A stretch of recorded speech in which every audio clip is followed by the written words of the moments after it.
Hello, તમામ હરિભક્તોને ભાવથી જય શ્રી સ્વામિનારાયણ. હે વાલા ભક્તજનો, આજે આપણે આપણા આ મહાન સ્વામિનારાયણ સંપ્રદાયના મહાન પુરુષ ભક્તોમાંના એક એવા પીપલાણા ગામના નરસિંહ મહેતાનું દિવ્ય આખ્યાન સાંભળીશું. આ પીપલાણાના નરસિંહ મહેતા એને પ્રથમ જ ભગવાન મેળવવાની ખૂબ ઝંખના હતી. ભગવાન મેળવવા માટે તેમણે કેવા કેવા પ્રયત્નો કર્યા. ત્યારબાદ તેઓ નિરાશ થઈને આત્મહત્યા કરવા માટેનો પ્રયાસ કરવા લાગ્યા. ત્યારે તેમને આકાશવાણી થઈ કે તમને ઘરે બેઠા ભગવાન મળશે, તમે ઘરે જાઓ. જેવી રીતે પાણિયાના પૂજા ડોડિયાને ભગવાન મેળવવાની ખૂબ ઝંખના હતી, પ્રગટ ભગવાન દર્શનની ખૂબ ઝંખના હતી અને તેઓ પણ ભગવાન મેળવવા માટે ખૂબ ભટક્યા અને અંતે સમુદ્રમાં ઝંપલાવવા માટે વિચાર્યું અને આકાશવાણી થઈ અને આકાશવાણીમાં પ્રભુના સાક્ષાત દર્શન થશે અને પ્રભુ સ્વયં મળશે તેવી આકાશવાણી થતાં તેઓ ફરી ઘરે પાછા આવ્યા હતા. એવી જ રીતે પીપલાણાના નરસિંહ મહેતા સાથે પણ કંઈક આવું જ દિવ્ય બને છે. તો આવું આ પીપલાણાના નરસિંહ મહેતાને ભગવાન કેવી રીતે મળ્યા અને વર્ણિ વિશે મહારાજ જ્યારે વિચરણ કરતા હતા ત્યારે તેમણે મહારાજને શું જમાડ્યું, ત્યાં દિવ્ય આખ્યાન પરથી સાંભળે આપણે સૌ કોઈ ભગવાન સ્વામિનારાયણના પરમ ભક્ત બનીએ અને ભગવાનને આવી દિવ્ય લીલાઓ વારંવાર સાંભળીએ. તો કે હે વાલા ભક્તજનો, જુનાગઢ જિલ્લાના માણાવદર તાલુકામાં પીપલાણા ગામ છે કે જ્યાં રામાનંદ સ્વામીનો નીલકંઠ વર્ણી સાથે પ્રથમ મેળાપ થયેલો. આ ગામમાં પરમ ભક્ત નરસિંહ મહેતા નામે એક વિપ્ર રહે. તેમને એક વખત ભગવાનને મળવાની તીવ્ર ઝંખના જાગી. તેમને વિચાર થયો કે મોટામાં મોટું દુઃખ તો જન્મ મરણનું છે. તેનાથી બચવા માટે એક જ ઉપાય છે કે ભગવાનને મેળવી લેવા. વિચાર તો સારા સારા આવતા, પણ પ્રભુને ગોતવા ક્યાં? તેમને 18 વર્ષના દીકરા કલ્યાણજીને કહી દીધું કે હવેથી આ ઘરનો વ્યવહાર તું સાચવજે, મારે તો ભગવાનને મેળવવા જવું છે.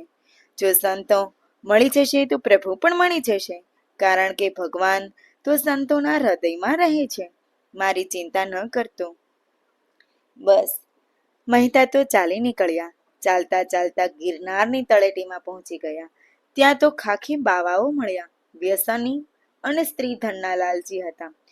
આવા બાવાઓ પાસે રહીને કઈ પ્રભુ ન મળે, આવા વિચારથી મૂંઝાઈ ગયા. નથી સાચા સંત મળતા કે નથી ભગવાન, કે નથી ભગવાન મેળવવાનો અન્ય માર્ગ સૂચતો. છેવટે એમ નક્કી કરી લીધું કે બળી મરવું. આમ મરવાની તૈયારી કરી લીધી. ત્યાં આકાશવાણી થઈ કે ભલા માણસ, નિરાશ ન થા. આત્મઘાત કરવાની તો શાસ્ત્રો પણ ના પાડે છે. આત્મઘાત કરવાથી કાંઈ ભગવાન નથી મળવાના. ભગવાનની ભક્તિ કરવાથી ભગવાનને મેળવી શકાય છે. તું જા, તને ઘરે બેઠા ભગવાન મળશે. હાલ રામાનંદ સ્વામી એક પરમ વૈષ્ણવ સંત છે. એમની પાસે જા, એમનો સમાગમ કરજે. તારી મુક્તિ પણ થશે અને ભગવાન પણ મળશે. નરસિંહ મહેતા તો ચોતરફ જોવા લાગ્યા. કોણ બોલતું હતું તે કંઈ જ દેખાયું નહીં.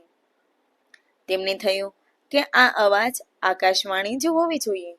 આકાશવાણી હંમેશા સત્ય જ હોય છે, કારણ કે આકાશમાં રહીને તો માત્ર ભગવાન જ બોલી શકે છે. રામાનંદ સ્વામી તો હાલ લોજ ગામમાં છે. મને તેમની પાસે જવાનું કહેવામાં આવ્યું છે, તો પછી અહીંથી સીધા લોજ જ જવાય ને. હવે મહેતાજીમાં નવી હિંમતનો સંચાર થઈ ગયો હતો. તેઓ તો ચાલતા ચાલતા લોજ પહોંચી ગયા.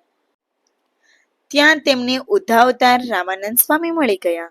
તેમની પગે લાગીને મહેતા તેમની પાસે બેઠા. રામાનંદ સ્વામીના ઉપદેશને ખૂબ જ ભાવપૂર્વક સાંભળતા બેઠા. રામાનંદ સ્વામી કહેતા હતા કે આ જન્મે કે 100 જન્મ પછી પણ કામ તો એક જ કરવાનું છે. શું? તો કે માયાના બંધનથી છૂટીને શ્રીહરિના ચરણોમાં કાયમને માટે વસી જવું. ભગવાનના ધામની પ્રાપ્તિ કરવા માટે માયાને તો છોડવી જ પડશે. ભગવાનની ભક્તિ તો કરવી જ પડશે, તો જ ભવસાગર તરી શકાશે. આ જગત પંખીના માળા જેવું છે, તેમાંથી આસક્તિ છોડવી જ પડશે. નરસિંહ મહેતાએ રામાનંદ સ્વામીનું શિષ્યત્વ સ્વીકાર્યું. સ્વામીએ તેમને વર્તમાન ધરાવીને પૂજાપાઠના રીતભાત શીખવ્યા. ઉપદેશ ગ્રહણ કરીને નરસિંહ મહેતા તો પીપલાણા આવ્યા, પોતાને ગામ આવ્યા. હવે તેમનું દૈનિક જીવન તદ્દન બદલાઈ ગયું. દરરોજ વહેલા ઉઠીને ધ્યાન, માનસી પૂજા કરવા લાગ્યા. મૂર્તિ પૂજા કરે છે. ભગવાનની સેવા અને સ્મરણ કરવા સિવાય તેમની પાસે અન્ય કોઈ કામ તેમણે રાખ્યું જ નહીં. આમ ભગવાન પરાયણ જીવન જીવવા લાગ્યા. એક દિવસ તેમને ત્યાં નીલકંઠ વર્ણીનું આગમન થયું. નરસિંહ મહેતા તો પૂજામાં બેઠા હતા. વર્ણિરાજે તેમના ફળિયામાં પગ મૂક્યો ત્યાં તો તેમના શરીરમાંથી તેજ નીકળી પડ્યું, જે પૂજામાં પધરાવેલા શાલિગ્રામમાં સમાઈ ગયું. નીલકંઠ વર્ણી તો ત્યાંથી ચાલતા થઈ ગયા. મહેતાજીને તો હવે આકાશવાણીના શબ્દો યાદ આવ્યા કે તમને ઘરે બેઠા ભગવાન મળશે. નીલકંઠ વર્ણીના દર્શન તો થયા, પરંતુ હવે તેઓ ક્યાં ગયા હશે? એટલે તેઓ તરત જ દોડ્યા અને શોધતા શોધતા ગામને પાદર આવી પહોંચ્યા. ત્યાં તેમણે નીલકંઠ વર્ણીને દીઠા. તરત જ તેમની પાસે જઈને પગે લાગીને કહ્યું કે ચાલો મહારાજ, મારે ઘરે આવો, આપને ઝારનો ઠુમરો અને દૂધ જમવા આપો. નીલકંઠ વર્ણીએ પોતાની રીતે આ ઝારના ધાન અને દૂધને ભેળવીને ચોળીને પછી પોતાની પાસે રાખેલ જળના ગરણાથી ગાળ્યું અને પછી પોતાની પાસે રાખેલા શાલિગ્રામને ધરાવીને પી ગયા. નરસિંહ મહેતા નીલકંઠ વર્ણીની આ ભોજન કરવાની જે ક્રિયા છે તેમને જોતા જ રહ્યા. નીલકંઠ વર્ણી તો પછી ત્યાંથી આગળ જવા માટે ચાલતા થઈ ગયા. વર્ણી તો ગયા, પણ હવે નરસિંહ મહેતાને વિચાર આવ્યો કે આકાશવાણીના શબ્દો મુજબ શું આ જ ભગવાન હશે? આ પ્રસંગને ઘણા વર્ષો વીતી ગયા.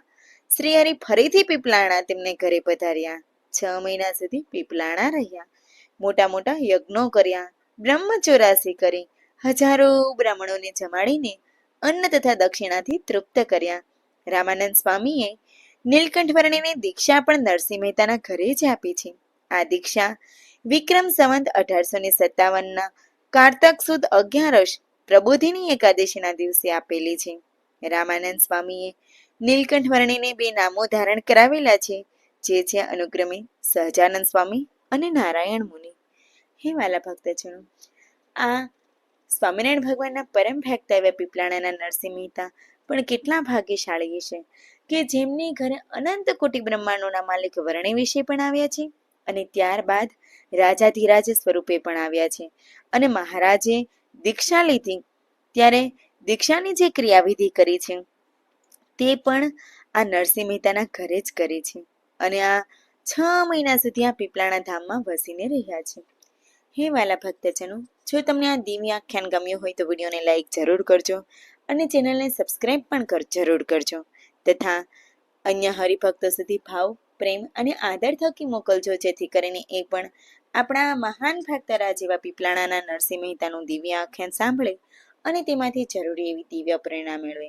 આ દિવ્ય આખ્યાન પરથી આપણે એ પ્રેરણા મેળવીએ કે ભગવાનના ભક્તો હોય તો પણ ક્યારેય પણ કોઈ પણ સંજોગોમાં કોઈ પણ દુઃખ આવી પડે તો ભગવાનની ભક્તિ કરવી અને કોઈ પણ સમસ્યાનો ઉકેલ શોધવો, પણ આત્મહત્યા તો ક્યારેય પણ ન કરવી, કોઈ પણ સંજોગોમાં ક્યારેય પણ ન કરવી. હે વાલા ભક્તજનો, જેવી રીતે આ નરસિંહ મહેતાને ભગવાન મેળવવાનો જેટલો ખપ હતો તેવી રીતે આપણે પણ ખપ કરી અને નરસિંહ મહેતા જેવી દ્રઢ ભક્તિ કરીએ.